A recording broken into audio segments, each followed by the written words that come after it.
Waktu awal rilis dulu, iPhone XR varian terendahnya aja dijual dengan harga 15 jutaan. Nah, sekarang ini harga bekasnya kalau saya lihat di marketplace online sudah sampai di harga 3,7 jutaan aja nih guys. Se-worth it apa sih iPhone XR di tahun 2022 dengan harga 3,7 jutaan? Yuk kita bahas pada video kali ini. Pertama kita bahas bagian desainnya dulu. Dari sisi desain, mulai dari iPhone X hingga iPhone 13 sekarang pun bagian depannya masih terlihat sama seperti ini ya. Pakai desain layar poni yang lumayan lebar dan bezelnya juga lumayan tebal kalau untuk seri XR ini. Layarnya sendiri berukuran 6,1 inch Liquid Retina IPS LCD yang beresolusi 828x1792 pixel. Memiliki beberapa fitur unggulan seperti White Color Gamut, HDR10, Dolby Vision hingga True Tone. Yang jelas sih untuk kualitas layarnya meski belum pakai AMOLED dan resolusinya belum Full HD+, tapi kualitasnya udah termasuk bagus dan tetap terasa oke untuk ketajaman warnanya. Untuk kualitas stereo speakernya pun juga terasa enak saat didengarkan, dengan suara bass dan treble yang terasa pas. Berikut adalah kualitas suara speakernya.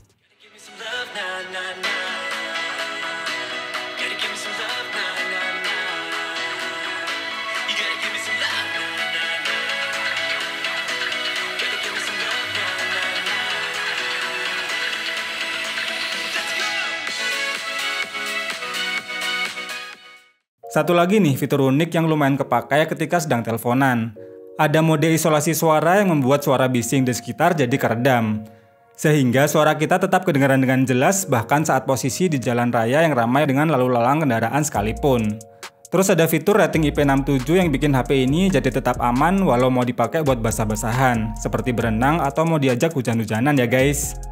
iPhone XR ini ditenagai chipset Apple A12 Bionic yang berfabrikasi 7 nanometer.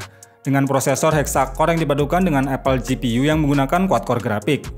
Untuk varian yang saya coba ini tuh internalnya 64GB yang dipadukan dengan RAM 3GB.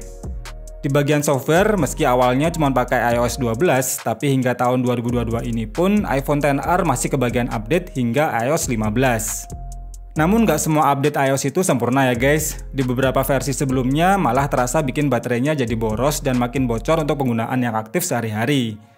Saat saya tes menggunakan aplikasi Antutu versi 9, masih bisa tembus mencapai skor 493 ribuan. Dengan skor segitu, jelas sudah nggak perlu diragukan lagi untuk performanya.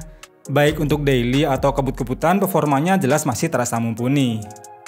Buat mainin game PUBG Mobile, masih bisa nih dapetin settingan Ultra HD Ultra atau XDR Extreme. Dan saat saya coba pakai settingan XDR Extreme pun, gameplaynya terasa smooth dan minim sekali terjadi frame drop. Touchscreen-nya juga responsif dan gironya juga nggak terasa delay. Pokoknya nyaman banget nih kalau buat main game PUBG Mobile. Cuma memang suhu panasnya aja yang cukup terasa mengganggu.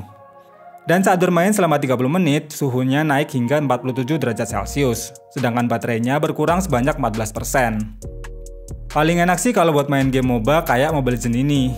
Bisa main pakai settingan rata kanan dengan mode grafis ultranya diaktifkan.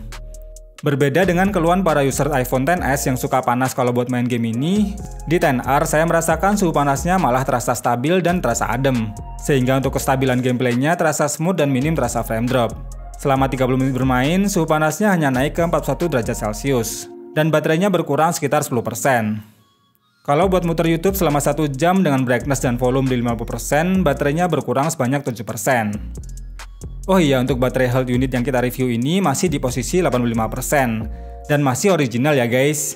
Padahal HP ini cuma punya kapasitas baterai sebesar 2942 mAh yang mendukung pengisian cepat 15 watt. Desain udah, performa udah, lanjut ke bagian kameranya nih. Meski cuma satu kamera saja, kamera 12 megapikselnya ini memiliki fitur Face Detection Autofocus dan Optical Image Stabilizer, sehingga membuat hasil jepretan ataupun rekaman videonya jadi lebih optimal. Untuk kamera selfie-nya dibenamkan dua sensor, yaitu 7 megapiksel dan juga lensa biometrik 3D untuk kebutuhan fitur Face ID-nya. Untuk hasil foto di kondisi cahaya yang cukup, jelas masih oke banget. Warnanya terlihat natural dengan dynamic range yang terasa luas dan detailnya juga tetap terasa tajam. Untuk hasil rekaman videonya juga terasa smooth dan stabil. Cocok banget nih buat yang doyan bikin story IG atau vlogging. Apalagi bisa rekam video 4K di 60 frame per second.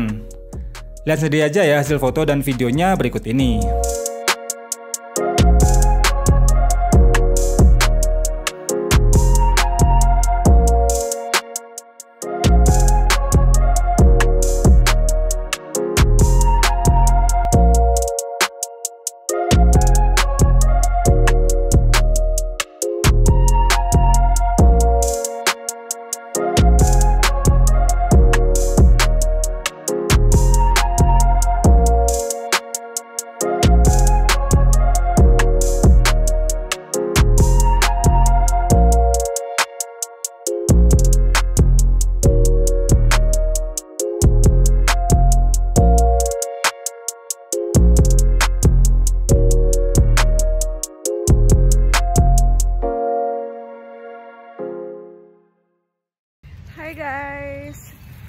Nah, kita jalan-jalan sore.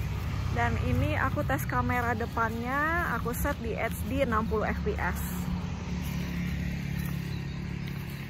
Oke, gimana guys? Masih oke ya di tahun 2022? Kesimpulannya, apakah iPhone XR ini masih worth untuk dipakai di tahun ini? Menurut saya jelas masih iya ya guys. Mengingat kualitas kameranya yang masih terasa mumpuni, performa yang masih terasa smooth, hingga dukungan software yang masih up to date, bahkan hingga iPhone generasi terbarunya muncul sekalipun. Minusnya sih cuma untuk pemakaian jangka panjang nih. Bagian housing kameranya gampang ngelupas bahkan di beberapa bulan awal pemakaian. Walau makainya udah hati-hati pun tetap saja penyakit ini ternyata susah dihindari. Terus seperti keluhan para pengguna iPhone pada umumnya, yaitu pada bagian baterainya yang terasa cukup boros. Selain itu, overall HP ini masih layak banget untuk dipakai bahkan untuk beberapa tahun lagi, asalkan dukungan softwarenya masih terus diupdate. Terima kasih sudah nonton video ini sampai habis, semoga video ini bermanfaat dan sampai ketemu lagi di video berikutnya.